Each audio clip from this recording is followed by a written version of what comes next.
Oi, gente. Olá, olá. Muito boa tarde. Vamos chegando.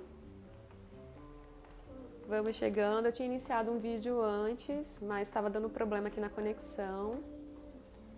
Mas vamos chegando. Muito bem-vindos. Sejam muito bem-vindos e bem-vindas. Bem-vindos. Carol, você tá ouvindo essa música, Carol?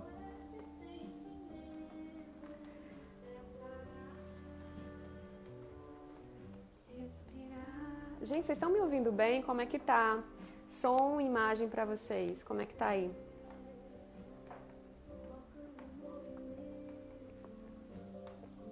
Eu quero saber onde é que tá a cantora, Carol. A cantora dessa música. Gente, essa música é de uma cantora potiguar maravilhosa chamada Dani Cruz, do álbum Afoita, chama No Seu Tempo. Essa música, a letra dela é muito incrível. Então, se vocês querem se conectar, né, com uma música que é realmente, que traz essa presença, ouçam, por favor, Dani Cruz. Maravilhosa, viu? Eu falei pra ela ontem, ela tava aqui na live ontem, eu falei, olha, vou botar tua música amanhã, querida. Tu esteja aqui para ouvir. Boa tarde, gente. Boa tarde. Sheila, boa tarde. Camila. Cris, Arlene, Janaína. Ana Raquel, meu amor. Isadora, maravilhosa. Isa, olha que eu tô aqui, eu tô com o meu chá. Tu tá com o teu chá aí? Tô com o meu chazinho da Moncloa. Voltando o movimento. Eu amo essa música, gente, sério. Eu, inclusive, nas últimas imersões que eu fiz, na verdade, a última imersão, acredito eu usei essa música, é muito incrível.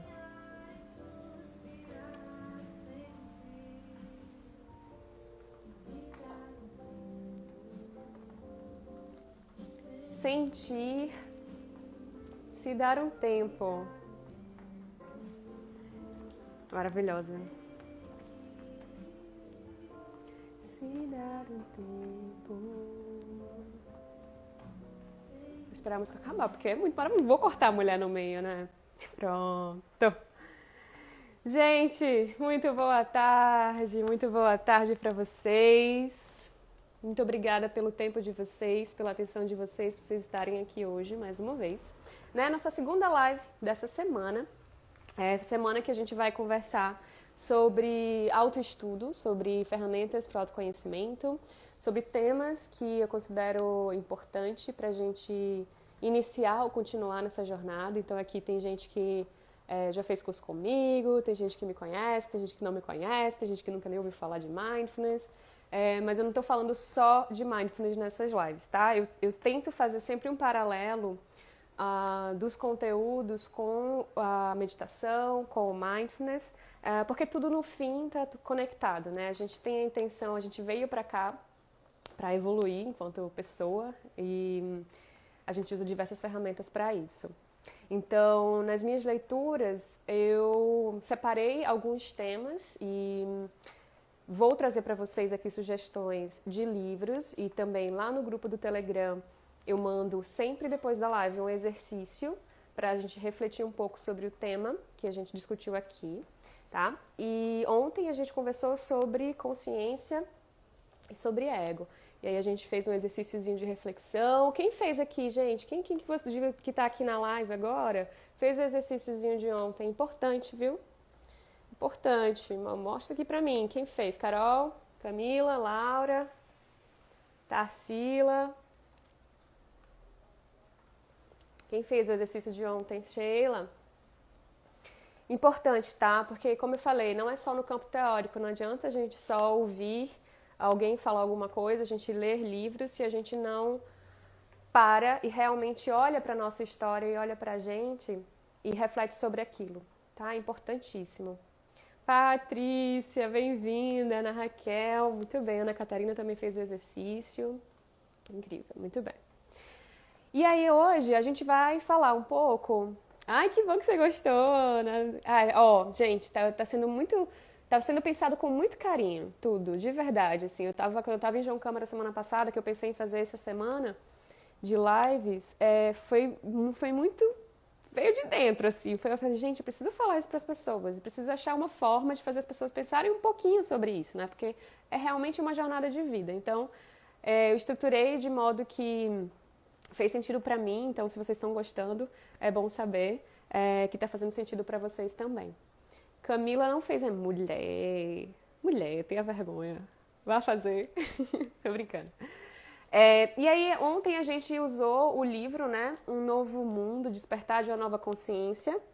E hoje a gente vai usar ele também, tá? Porque ele é realmente muito rico. E, inclusive, eu falei aqui, né? E falei lá no grupo que ele tá em promoção na Amazon. E tá R$ 9,45, então o e-book, né, o digital. Então, por favor, se vocês querem se aprofundar no assunto, adquiram o livro, leiam com atenção e com presença, porque ele realmente traz muitos ensinamentos importantes para a vida, tá? É um livro que eu tenho de cabeceira e eu consulto ele sempre.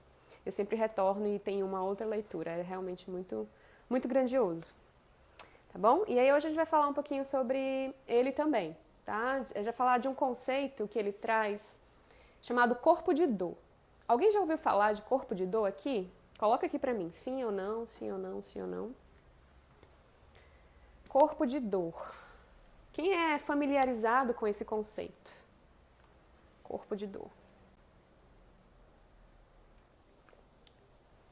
Ele traz esse conceito lá, acho que no capítulo 4, 5, por aí.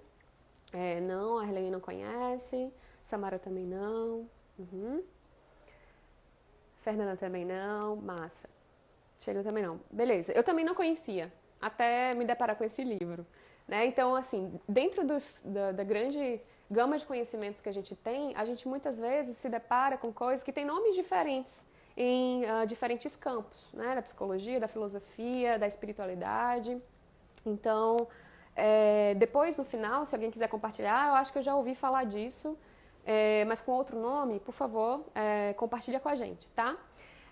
Mas eu vou falar da perspectiva do Eckhart Tolle, que é desse livro mesmo, e que eu espero que vocês consigam refletir e saber se isso faz sentido na vida de vocês, tá bom? Eu vou abrir aqui um slidezinho para vocês, eu vou desativar os comentários, e aí no final eu reativo os comentários para que vocês possam me mandar algum feedback, tá bom? Quem quiser mandar perguntas, tem uma caixinha aqui que tem uma interrogação, manda perguntas por aí, que fica mais fácil de todo mundo ver, fica mais fácil de eu também ter acesso, e aí no final eu respondo as perguntas de vocês, tá? Ouçam com atenção e com presença, tudo certo, né? Vamos lá, vou desativar os comentários para não ficar no meio do slide.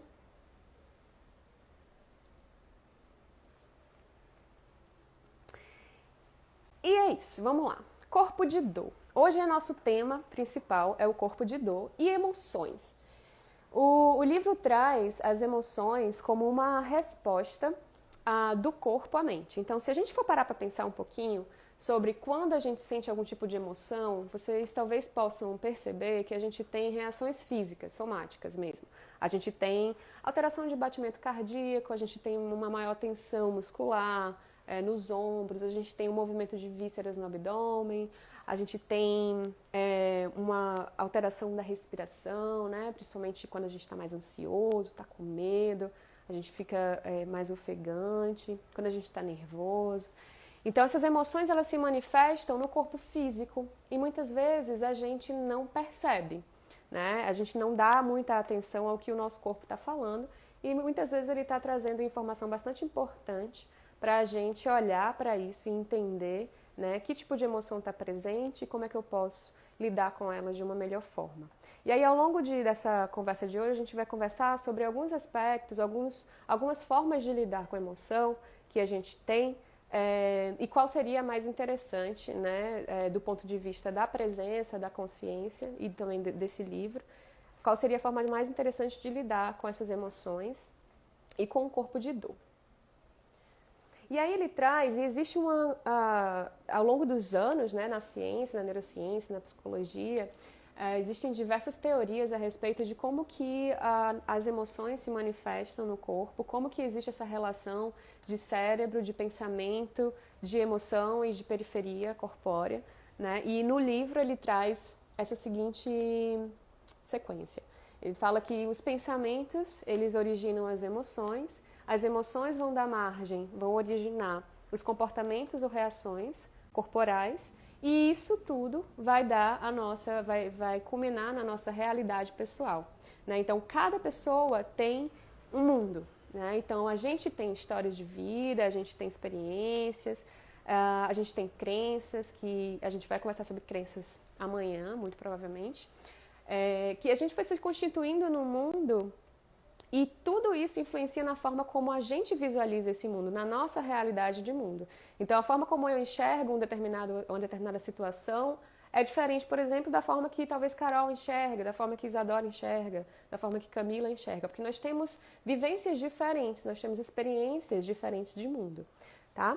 E aí, uma grande questão, e a gente conversou muito sobre isso ontem, é da identificação que a gente tem com pensamentos. O autor traz que quando a gente tem essa identificação demasiada com esses pensamentos, a gente tem também um domínio emocional do ego que pode estar ligado a essa identidade, a essa identificação que a gente tem com esses pensamentos. E a gente acaba se identificando demais com a emoção que vem a partir desse pensamento. Não sei se vocês podem parar para pensar agora e assim, refletir sobre, eu pensei sobre alguma coisa e eu comecei a sentir algo. Por exemplo, vou fazer um concurso, vou fazer uma prova e aí eu penso que a prova vai estar muito difícil, que eu não estudei aquele assunto que vai cair na prova e aí eu me sinto ansiosa, né? E ontem a gente conversou um pouquinho sobre ansiedade também, que é esse movimento que a gente faz de se jogar num espaço que não existe, né, que está no futuro, para que eu possa prever o que vai acontecer e me proteger em termos de sobrevivência, em termos de identidade. E aí, para essa sobrevivência, aí eu tento ficar prevendo o que vai acontecer. Só que isso me traz essa sensação de, muitas vezes, de ansiedade e de medo. E o corpo começa a reagir a essa sensação, a esse sentimento, a essa emoção e a esse pensamento, né, consequentemente. Então, a gente tem reações corpóreas a partir disso. Então, veja, quando a gente começa a pensar em algo que vai acontecer, o nosso corpo entende que está acontecendo nesse momento. E a gente acaba sofrendo, de certo modo, duplamente, né? Agora e no futuro, se acontecer, que muitas vezes não acontece. E muitas vezes não acontece como a gente imagina que seria, tá? Faz sentido pra vocês, gente? Se sim, manda um coraçãozinho aí. Manda essa live para um amigo, tá? Tem aí, a opção do aviãozinho que você envia para a pessoa, para participar aqui com a gente também. E aí a gente vai falar de emoção negativa. A gente tem um péssimo hábito de dualizar as coisas, né? De categorizar as coisas, de rotular as coisas.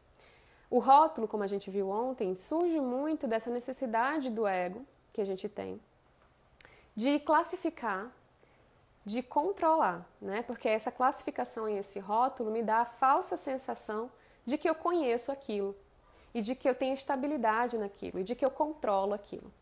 E a partir da confirmação, né, de que se eu entendo o que é isso, se eu classifico, se eu rotulo, eu controlo, a gente tende a fazer isso várias e várias vezes, isso vai ficando automático e a gente leva um comportamento automático de rotulação, de julgamento ao longo da vida, de forma inconsciente, né? A maior parte das vezes. E a gente classifica também as emoções como emoções positivas e negativas. Gente, emoção é emoção, tá? É um sentimento. Não existe a gente não deveria classificar como positiva e negativa, né? Tudo depende de como a gente lida com isso, de como a gente se relaciona com isso. A emoção, ela tem a mesma natureza, seja ela, se a gente for classificar, né, como positiva e negativa, é a mesma natureza. São polos da mesma coisa, tá? A gente vai falar um pouquinho sobre isso também quando a gente for falar do hermetismo, tá? Que é umas leis super interessantes que eu quero compartilhar com vocês. Então, essa emoção que a gente classifica como negativa são as emoções que interferem no equilíbrio, interferem no funcionamento do nosso ser. Por exemplo, ansiedade, raiva, medo, ciúme, inveja, tudo isso começa a vir para a nossa experiência e a gente começa a ter uma relação com essas emoções dotado de muitas vezes de muito apego. Então eu me apego a essas emoções, a essas coisas que têm surgido. Eu acho que aquilo está me ameaçando de alguma forma, que eu vou perder alguma coisa, né? O medo está relacionado a isso, o ciúme está relacionado a isso, a ansiedade está relacionada a isso. Então eu tenho medo de perda, de perder, muitas vezes até de perder a minha própria identidade. Então a gente se apega a isso e a gente sofre, né? Com essas emoções que acabam interferindo no nosso funcionamento. E aí, esse componente emocional do ego, né, que são essas emoções que a gente se identifica muito, está muito relacionado com essa dificuldade que a gente tem de abandonar o passado. Essa dificuldade que a gente tem de viver no presente plenamente. A gente tem essa grande questão, né, de se apegar a emoções que a gente viveu como se aquilo representasse a nossa essência, como se aquilo representasse quem a gente é. Então, isso acontece muito quando a gente se coloca como vítima de uma situação. Então, parem aí e reflitam um pouco sobre isso, se faz sentido para vocês. Que a gente acaba se colocando em espaços, trazendo, né, um papel de vítima de uma situação em que provavelmente você sofreu, teve algum tipo de mágoa, de ressentimento, enfim, decepção. E aí, você se apega a isso como se aquilo te representasse. Só que toda vez que você acessa isso nessa posição de vítima, isso vai interferir no teu corpo físico e no corpo de dor, que a gente vai falar já já. Então a gente traz essa bagagem do passado extremamente pesada, não só nossa, também do coletivo, tá? E a gente vai falar sobre isso. E aí um exemplo que ele traz no livro é do monge Zen. Tinham 2 monges caminhando em determinado lugar. E aí tinha uma mulher que ela estava com muita dificuldade de ultrapassar de um lado a outro e tinha muita lama. E se ela fosse ultrapassar ali, ela ia sujar completamente o vestido de seda dela. E aí um dos monges foi lá, pegou ela no braço, ajudou ela a ultrapassar para que ela não sujasse a própria roupa.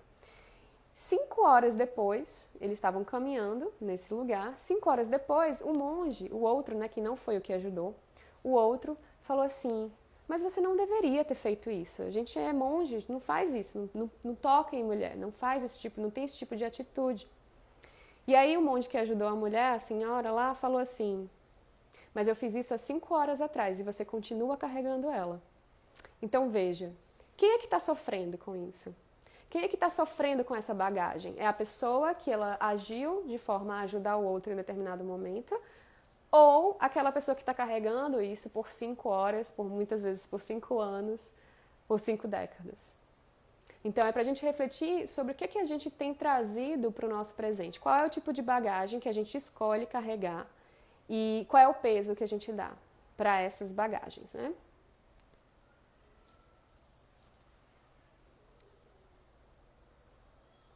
E aí o autor traz esse conceito de corpo de dor, que a primeira vez que eu li, eu achei super interessante e por isso que eu resolvi trazer para vocês.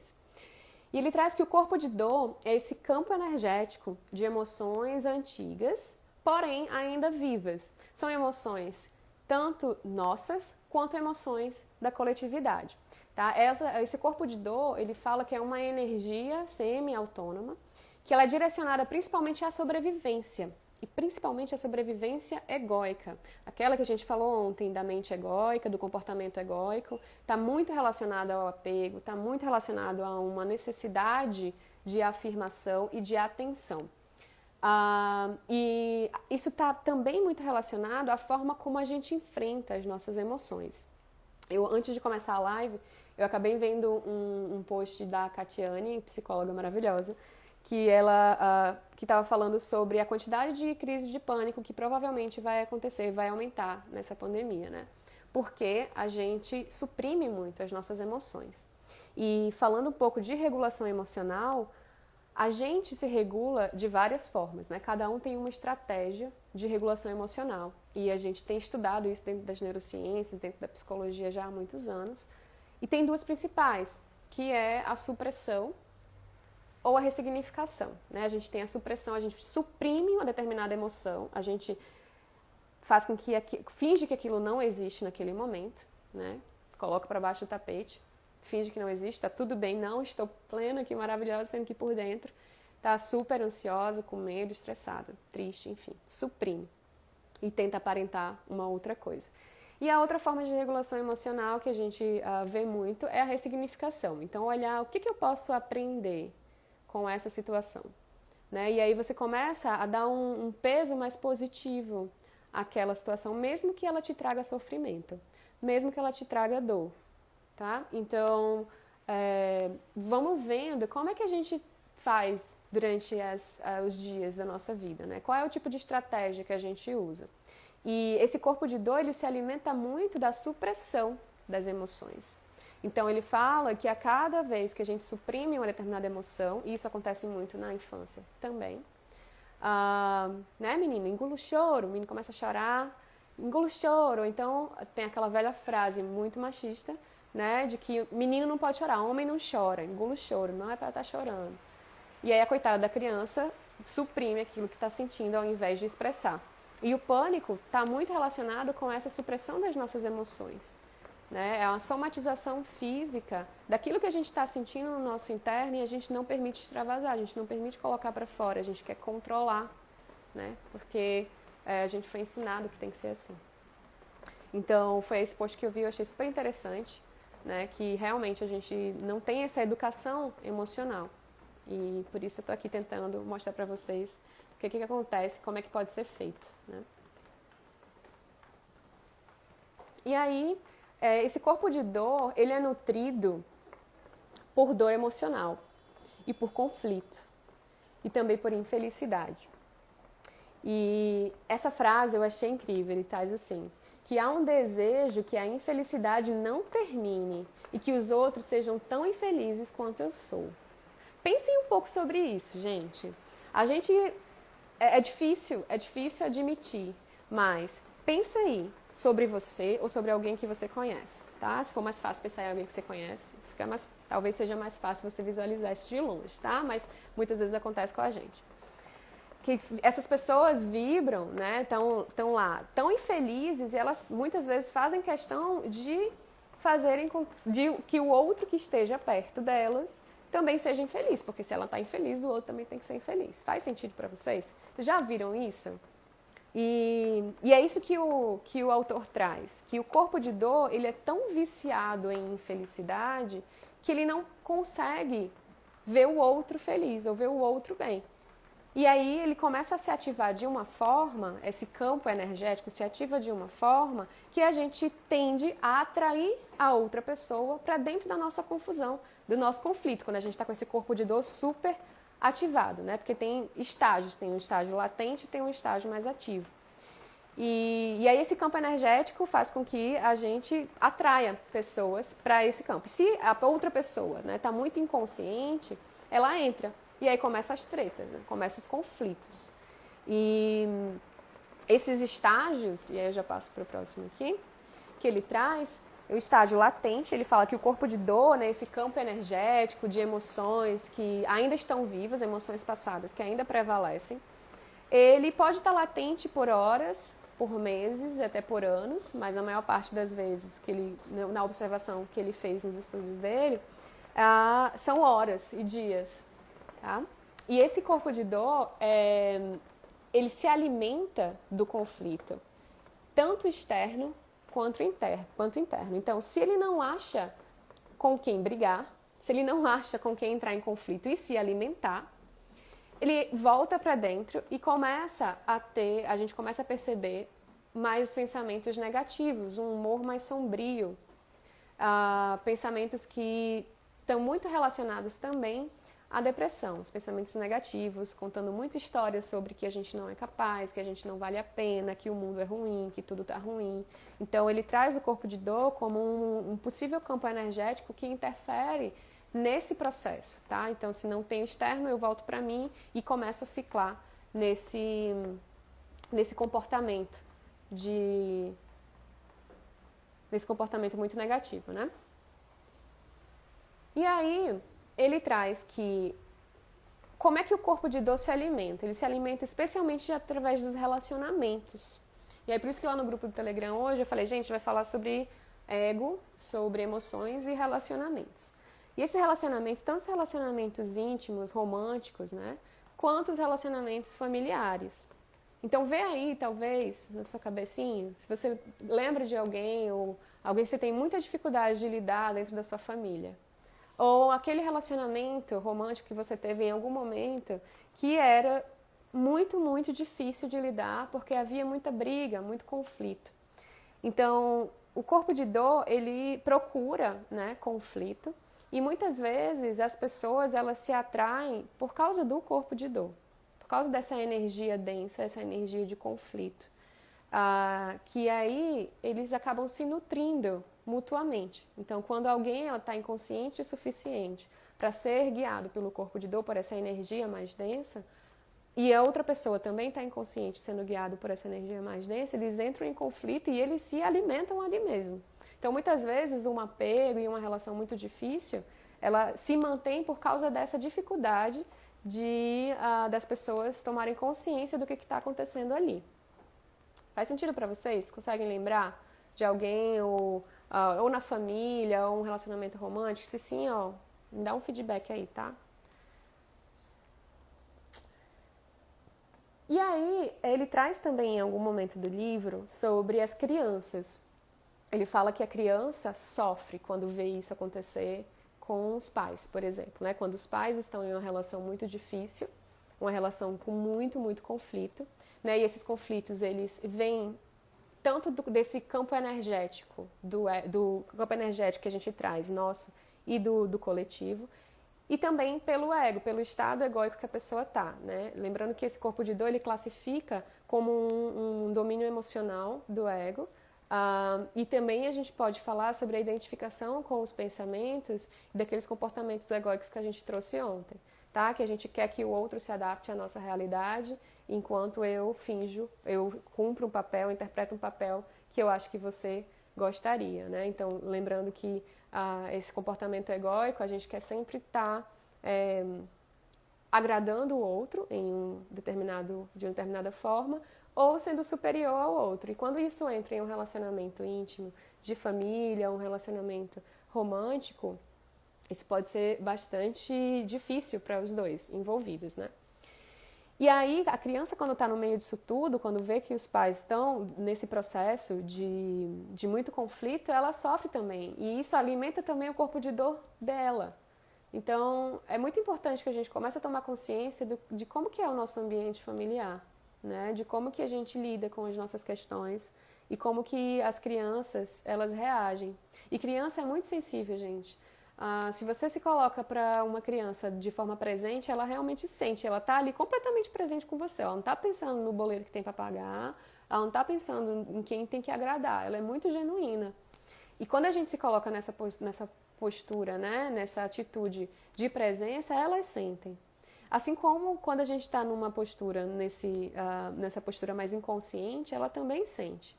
Tá? E o corpo de dor dela, essa energia mais densa dela, acaba sendo influenciada pelos nossos processos. Então a gente está conectado, todo mundo está muito conectado. E dentro desses relacionamentos que tem as duas pessoas envolvidas, duas ou mais pessoas envolvidas, né? Que estão inconscientes e sendo guiadas pelo corpo de dor, pode ocorrer violência física e pode ocorrer violência emocional. Além disso, um exemplo que ele traz é o consumo excessivo de álcool, principalmente por parte dos homens, que estão sendo guiados por essa energia, né, esse corpo de dor. E aí ele traz também que dentro de um relacionamento, geralmente as duas pessoas, elas têm os papéis diferentes, né? Um é papel de agressor e o outro é papel de vítima. E isso pode mudar, tá? À medida que a dinâmica do relacionamento, ela acontece. Mas sempre tem a pessoa que está ali como agressor, a pessoa que está como vítima. E muitas vezes, engraçado que ele trouxe uma parte também, um parágrafo falando que muitas vezes as pessoas se apaixonam ou acham que se apaixonam por outra não por identificação, não porque, enfim, por paixão, né? E ele traz que isso pode acontecer devido à complementariedade do corpo de dor. Então, aquelas pessoas elas estão tão inconscientes e sendo guiadas por isso que às vezes o corpo de dor delas se atraem. E aí elas começam a entrar nesse relacionamento bastante conflituoso. E se a gente for falar da mídia, né? Gente, eu sempre falo isso. A gente tem que prestar um pouco mais atenção do que a gente se alimenta. E a gente se alimenta de comida, a gente se alimenta de pensamentos, a gente se alimenta do que a gente assiste, a gente se alimenta do que a gente conversa, do que a gente ouve, enfim, do que a gente lê. Isso aqui que a gente está fazendo é uma forma de alimento também, tanto para mim, que estou falando, quanto para vocês que estão ouvindo. Então, a gente está se alimentando aqui também. Então, tudo que a gente vive durante a nossa vida é uma forma de alimento. E o que a mídia tem a ver com o corpo de dor? A mídia tem a ver que se a gente parar para olhar o que está acontecendo hoje, o que está sendo divulgado, se a gente olhar nos cinemas, os maiores sucessos de bilheteria, se a gente olhar nas novelas, os dias que tem mais pico de audiência, se a gente olhar os jornais que tem mais audiência, são aqueles jornais, aqueles filmes, aquelas novelas que trazem conflito, que trazem violência. Porque emoção positiva ou situação boa não vende. O que vende é violência.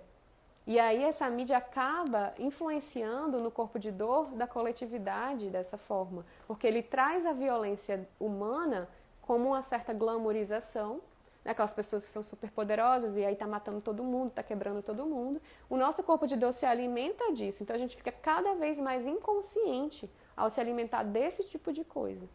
Então veja, se a gente começa a ver jornal, vai ver jornal, só passa o quê? Homicídio, assalto, só passa desgraça, não é? A gente começa a se sentir inseguro na nossa existência, porque acha que o mundo todo está desse jeito. E não é assim. Então, nesse momento de quarentena, né, de tanta coisa que está acontecendo, a gente sabe que é um momento difícil para a humanidade, né? Que a gente precisa ter mais cuidado. Mas a gente tem que olhar aonde a gente está colocando a nossa atenção e como a gente está gastando o nosso tempo, de que a gente está se alimentando. Porque não é só se alimentar dessas notícias ruins, de quantas pessoas morreram e de que está todo mundo... é o fim do mundo. Não é isso, gente. Vamos olhar também para o lado positivo, vamos olhar também para a natureza que está se recuperando, vamos olhar também para as pessoas que conseguiram se curar do vírus, né, do coronavírus. Vamos olhar também para as pessoas que hoje estão aqui, você que está aqui hoje, que talvez nunca tinha ouvido falar disso, mas porque está em casa, está assistindo uma live de meio-dia e meio, falando sobre consciência, falando sobre ego, falando sobre emoção. Talvez em um outro momento você não estaria aqui, né? Então eu acho que esse é um grande momento de transformação para o mundo inteiro e para as pessoas que estão dispostas a se transformarem. Então a mídia tem um grande impacto no corpo de dor e no comportamento da coletividade, tá? Convence que tem que ser assim, convence que tem que ser assado, né? A política utiliza muito a mídia como forma de manipular as pessoas e acaba fazendo isso. A gente sabe que isso tem acontecido no mundo, tem acontecido no Brasil. Então, vamos começar a tomar consciência disso, né? De que a gente está se alimentando. E aí, ele também traz o corpo de dor coletivo e fala do feminino, né? As mulheres, elas têm uma maior facilidade de entrar em contato com a própria intuição. As mulheres, elas têm uma maior facilidade de não se identificar tanto com o ego, né? De não entrar nesses comportamentos mais egóicos. Os homens, não. Tá? Isso tem até uma coisa do hermetismo que fala do princípio do gênero, e eu vou falar isso em outra live. Mas o que aconteceu é que as mulheres elas foram suprimidas por muitos anos, devido a essa conexão com o eu superior delas, ou com a energia delas, ou com a intuição delas. Então muitas mulheres chamadas de bruxas na época da Inquisição foram mandadas para fogueira, as mulheres não podiam opinar, não podiam votar, não tinham opinião. E até hoje, em algumas sociedades, mulher que, quando ela está no período menstrual, ela não pode entrar na igreja. Muitas vezes até mulheres no período fértil, ou melhor, no período fértil, até seus 40 e poucos anos, quando ela entra na menopausa. Então, veja o quão grave é isso, né? Então as mulheres ao longo dos anos sofreram muita supressão. E o sagrado feminino, né, essa questão da mulher se conectar com as suas fases, com a sua força, isso tem voltado agora. Mas o que ele traz no livro é que muitas vezes a gente tem TPM, tem aquele humor mais difícil, né, a gente fica mais enjoado, mais abusado, logo antes da menstruação, e ele atribui isso também ao corpo de dor coletivo, corpo de dor feminino coletivo, por causa dessa supressão, por causa desse preconceito que existe em torno do sagrado feminino. Por causa desse preconceito que a gente sofreu durante muitos anos e mulheres foram torturadas e suprimidas, e isso está no inconsciente coletivo influenciando no nosso comportamento hoje, tá? E aí traz muita dor emocional para as mulheres. E a gente sabe, e a gente sente, que tem pessoas que têm um corpo de dor mais denso. Sabe aquela pessoa que muitas vezes chega num lugar e você já sente assim uma coisa mais pesada? Não sei se já passaram por isso, mas você sente aquela pessoa, uma coisa mais pesada, meio que repelindo você não quer ficar perto. E tem outras pessoas que não, você gosta de ter perto, você se sente bem em ter perto, né? E aí ele atribui isso também à densidade do corpo de dor da pessoa e à consciência da pessoa que também está sentindo. E aí ele traz que quem tem esse corpo de dor mais denso tem uma atitude geralmente mais reativa, gosta de cultivar conflitos, nunca se satisfaz. Então, tudo tá ruim, traz muita queixa, porque isso está vindo do ego, então traz muita queixa. Existe um rancor obsessivo a respeito de pessoas que passaram na vida. Então a pessoa sempre acaba voltando para aquela situação e reclamando que passou isso, aquela pessoa é isso, é aquilo, né? E existe um processo inconsciente muito forte aí. A pessoa não sabe que ela está fazendo isso. Então, quando a gente começa a cultivar mais presença, começa a se conhecer melhor, você entende quando você está mais suscetível a se render, digamos assim, ao ativar o seu corpo de dor. E é interessante que para essas pessoas que têm um corpo de dor mais denso, qualquer coisa, o mínimo que seja, é motivo para briga, é motivo para conflito, é motivo para reclamação. É uma pessoa que ela está insatisfeita, não está feliz. Ela está infeliz. E faz questão, mesmo que de forma inconsciente, de fazer isso ao seu redor, né? De levar isso para o seu redor. Então, as pessoas que se conectam com ela, que se relacionam com ela, também sentem essa densidade, essa infelicidade. E como é que a gente lida com isso, né? A gente lida com o corpo de dor. Primeira coisa é presença, gente. Ontem a gente conversou também, né? Como lidar com comportamentos egóicos. Presença. É só através da presença que a gente trabalha a nossa consciência ou a nova consciência da nova era, que muita gente está falando, né? Como é que a gente faz isso? Através de práticas contemplativas, através de espiritualidade, através do perdão, do auto-perdão e do perdão ao outro, através da aceitação das experiências que a gente vive. Então, veja, se a gente começa a se colocar disponível, a estar presente, independente do que aconteça, a gente está mais receptivo a tudo, né? A gente não está resistindo, a gente não está numa posição egóica completamente rígida. Ontem, né, também perguntaram sobre o ego, se o ego era importante para a autopreservação. E a gente precisa ter flexibilidade. Não é para ter rigidez. Na verdade, a rigidez vem trazendo mais sofrimento. Então, por isso que a presença, e quando a gente trabalha esse movimento de retorno ao momento presente, a gente se dá conta do que está acontecendo hoje, não do que vai acontecer amanhã, não do que aconteceu no passado. Então, eu não estou me projetando para o futuro, nem estou apegada a coisas que eu vivi, como forma de escudo, como forma de identidade. Eu não me identifico com essas emoções. Eu não me identifico com aqueles papéis que eu, em algum momento, tive. Eu não me identifico com aquilo que eu imagino que vai acontecer. Eu estou presente. E quando a gente está presente, a gente também cria espaço para ser e para recepcionar o outro. Então, a gente começa também a identificar esses padrões de comportamentos mais egóicos, desse corpo de dor mais ativo nas outras pessoas. E na nossa própria experiência, a gente percebe quando a gente está mais vulnerável.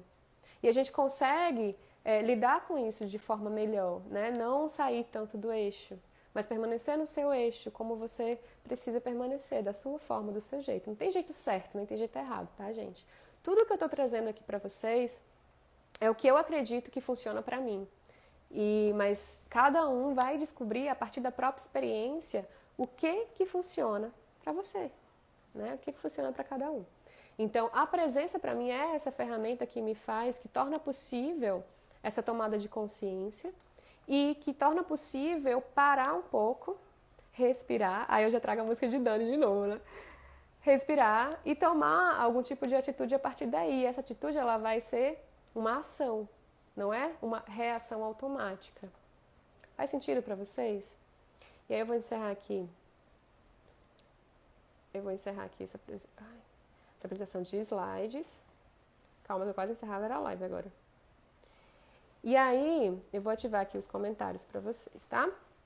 Então, a gente trabalha com esse processo de presença, de retorno ao momento presente, a gente trabalha esse processo de tomada de consciência, e no momento que a gente faz isso, a gente se coloca mais disponível para o perdão, para o auto-perdão e para o perdão ao outro, porque a gente entende que muitas vezes aquele outro, em aquele momento que ele fez determinada coisa e que houve essa mágoa mútua, ele também estava agindo com um processo inconsciente.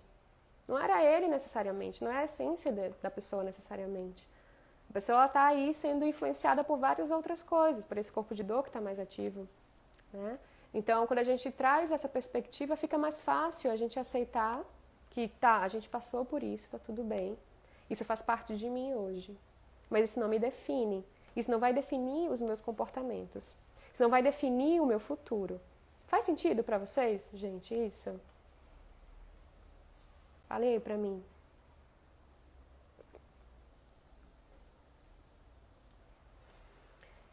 E aí, deixa eu ver aqui se vocês mandaram, uma pessoa mandou uma pergunta. Depois coloca o nome do livro, Cris. Esse aqui é o livro, ó. O Novo Mundo, o Despertar de uma Nova Consciência, do Eckhart Tolle. Ele tá, inclusive, em promoção na Amazon, tá? Bora lá. Perguntas, gente. Perguntas. Mara. Oi, Tarsila. Mara, tu aprende mais com você. Obrigada, meu amor. A gente sempre aprende juntas, né? Thaís, um beijo, Thaís. Li, maravilhosa. Maravilhosa tu, mulher. Excelente lá. Que bom, gente. Que bom que faz sentido pra vocês, tá? Isso me dá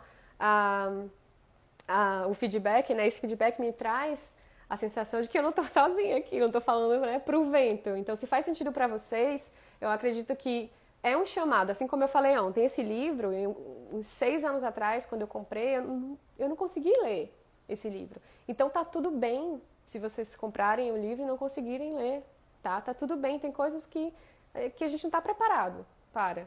E eu realmente não estava preparado para esse livro na primeira vez que eu entrei em contato com ele. E depois, quando eu retornei, em janeiro desse ano, que eu peguei esse livro para ler, eu li muito rapidamente. Porque começou a fazer muito sentido. E eu fiquei, gente, é isso. É isso. Mas eu demorei 6 anos para poder entender o que estava acontecendo. Tá? Então, se faz sentido para vocês, provavelmente se vocês pegarem o livro nesse momento, vocês vão conseguir ler e entender o que ele está falando disso, de corpo de dor, do ego, né? Da questão da estrutura e do conteúdo do ego, que a gente falou ontem. E começar a refletir, trazer para a vida de vocês e saber onde que vocês podem trazer mais luz, mais consciência, para não entrar tanto nesses processos de conflito do outro e seus. Né? Não trazer, a gente tem essas crenças, a gente tem uma carga energética nossa, dos nossos ancestrais também, do país que a gente vive, né? Até de outras vidas também, se assim você acreditar. A gente traz isso para a nossa existência atual e isso tem um peso. Isso interfere no nosso corpo de dor e na forma como a gente se relaciona com tudo, com o mundo, com as pessoas e com a gente. E se a gente está aqui é porque a gente tem um trabalho a ser feito. A gente pode ressignificar a nossa relação com a gente e com o outro. tá? Então, vamos aproveitar esse momento, que é nesse momento, é hoje, tá? Não é amanhã quando a pandemia acabar, não foi ontem, é hoje. A gente está sendo chamado à responsabilidade de agir hoje. Então, para cada um refletir, o que eu posso fazer por mim hoje? Qual tipo de comportamento eu posso modificar? Qual tipo de relação não está sendo saudável para mim e por que não está sendo saudável para mim? Então, se fazer algumas perguntas. E aí, para quem estiver no grupo do Telegram, eu vou mandar um exercício, tá? Daqui a pouco, para que vocês possam refletir um pouco sobre tudo isso que a gente conversou. Então, ali tá falando que faz muito sentido. Carol, faz sentido até demais. Débora, faz sentido, faz sentido. Não trazer nada pro lado pessoal. Camila, você inclusive acabou de falar o segundo compromisso que a gente vai conversar amanhã. Amanhã a gente vai falar sobre um outro livro e eu vou trazer alguns compromissos pra gente. Não trazer pro lado pessoal, né? Porque o ego tende a fazer isso. Lembra de que a gente conversou que o ego, ele tende a ser autocentrado, né? É uma identificação, é uma identidade e é tudo sobre ele. É tudo por ele, tudo pra ele. Então, a pessoa acaba trazendo muito para o lado pessoal quando está nesse modo de ser mais egóico, né? Nessa identificação com o fazer e com o ter. Então, é isso mesmo, é não trazer para o lado pessoal. Porque quando a gente não traz para o lado pessoal, a gente entende que muitas vezes o que a pessoa está falando ou fazendo diz muito mais sobre ela do que sobre mim. É não se identificar com esses processos, né? Então, é isso. Viena. Dea, meu amor! Que bom que você tá aqui. Ana Raquel, tá sozinha não, faz muito sentido. Ei, obrigada. Kaline, que bom que você tá aqui, obrigada. Quero esse livro sim. Gente, leiam, é incrível. Tarsila, tô louca pra ler esse livro, vai ser o próximo da lista. Não, gente, não tô ganhando nada com isso não, tá? O que o mundo vai ganhar vai ser pessoas mais conscientes. E assim, o mundo agradece. As relações agradecem.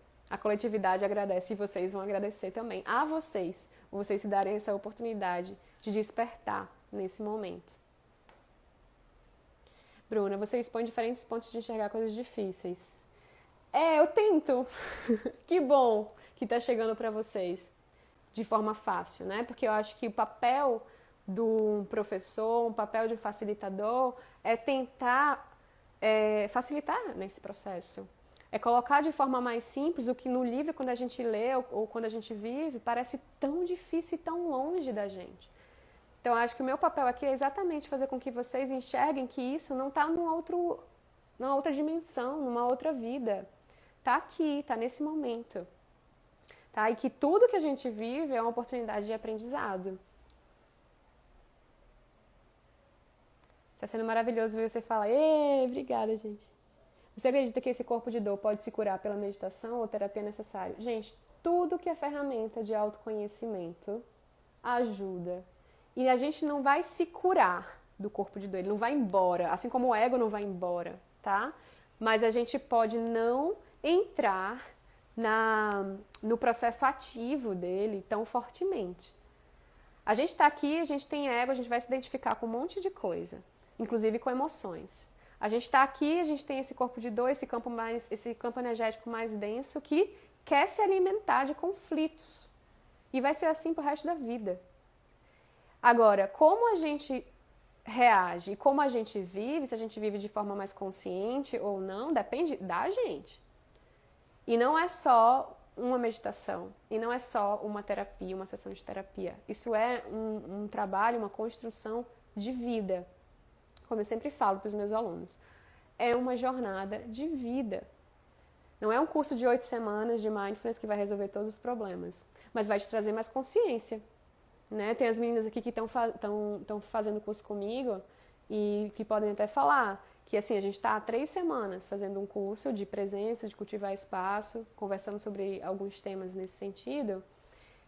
E 3 semanas a gente já vê uma grande mudança, né, de olhar um pouco diferente para a gente e para o mundo e para o outro. De sentir as coisas de um modo diferente, se relacionar de uma forma diferente.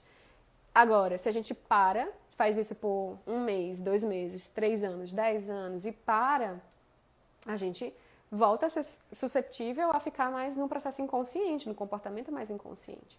Então, sim, eu acredito que a meditação e a terapia ajudam demais nesse processo.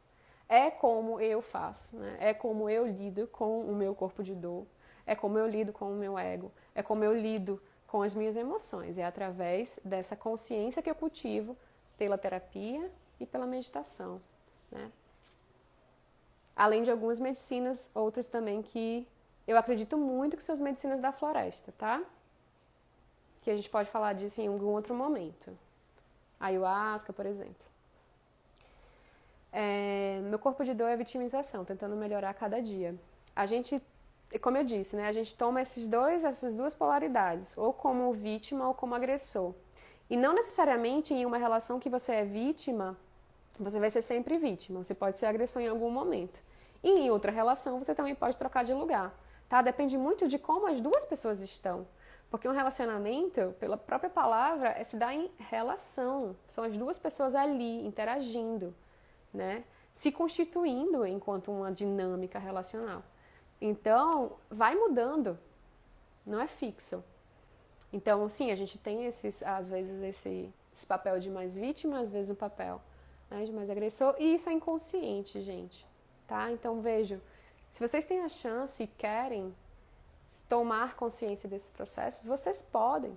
Todos nós podemos. Depende do quanto a gente destina a isso, do quanto de energia a gente destina a isso. E energia é tempo, é vida. Quanto de vida a gente destina a isso. Não tem prazo. O prazo é a vida. A Marione falou, é um exercício diário. Isso.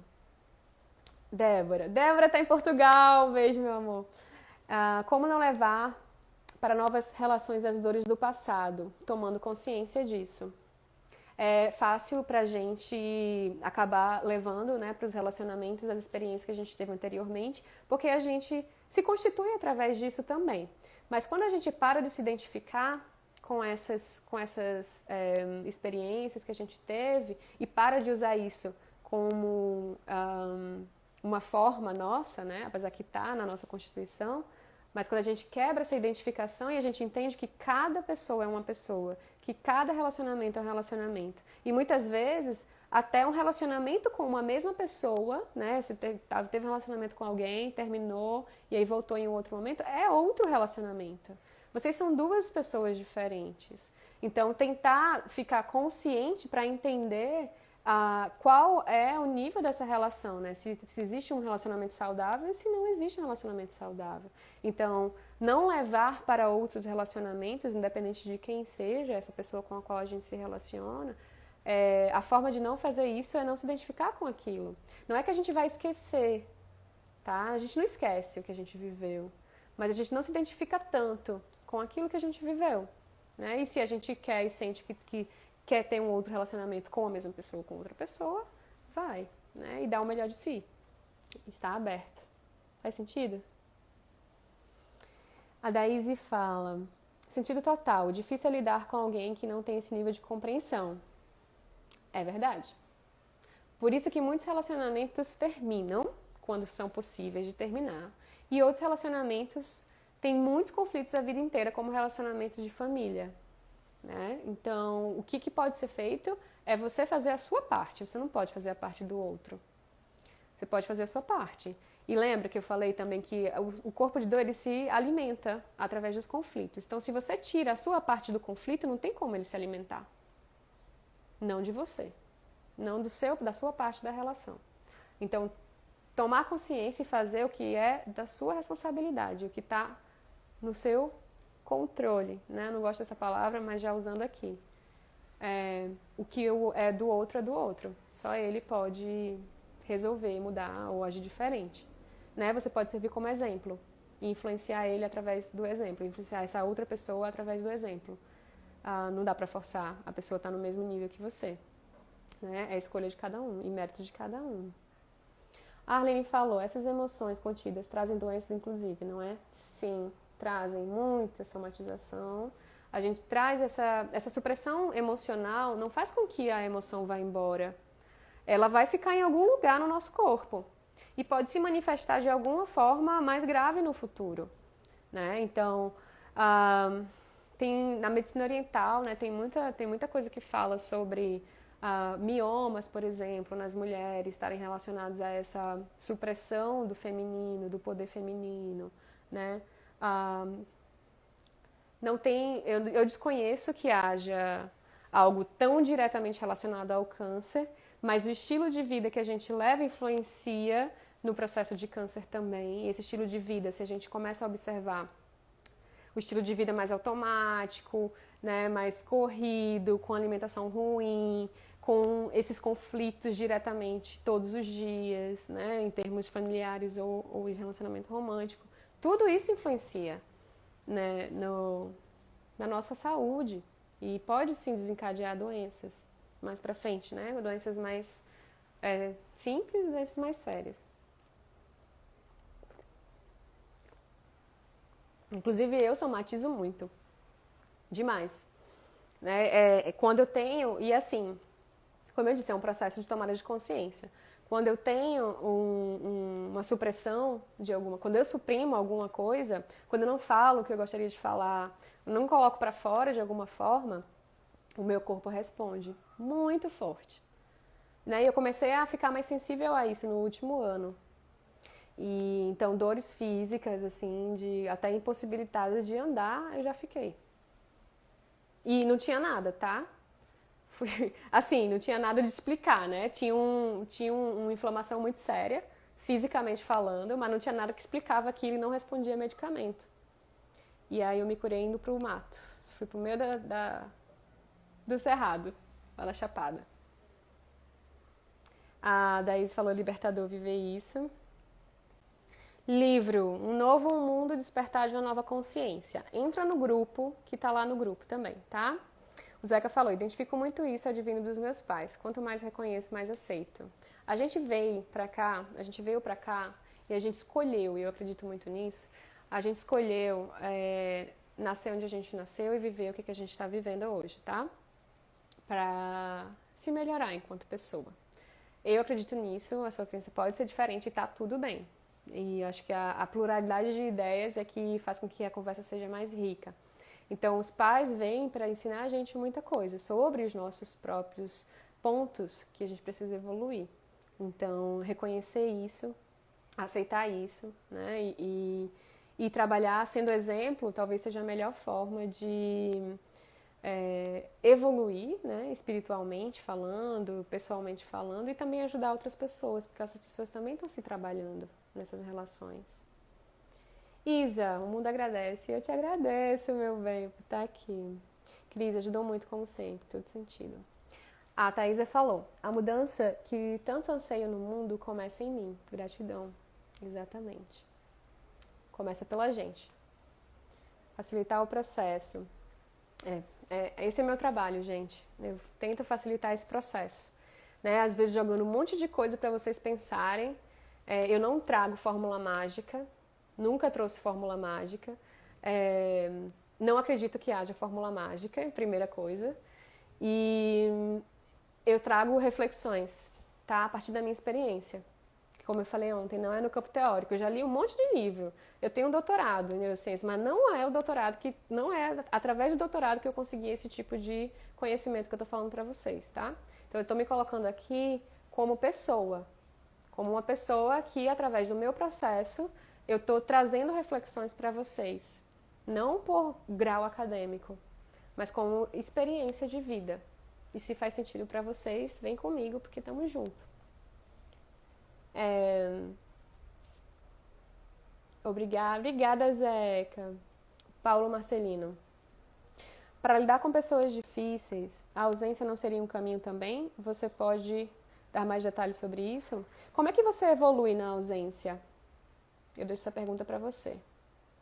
É fácil a gente sair de perto, quando a gente pode sair de perto, não é? Mas, será que se essa relação veio para você de alguma forma, o que ela pode te ensinar? O que você pode aprender com a presença que você deixa de aprender na ausência? Pensa nisso. Não vou dar a resposta, não. Catiane, meu amor. Beijo. Eu não consigo me concentrar em leituras de autoconhecimento. O que fazer? Pratica. Para de ler. Para de ler e pratica. Meditação, terapia. Gente, tá acabando, tenho 9 segundos. Amanhã tem mais. Entrem no grupo do Telegram, que eu vou deixar o exercício para vocês, tá? Obrigada, um beijo.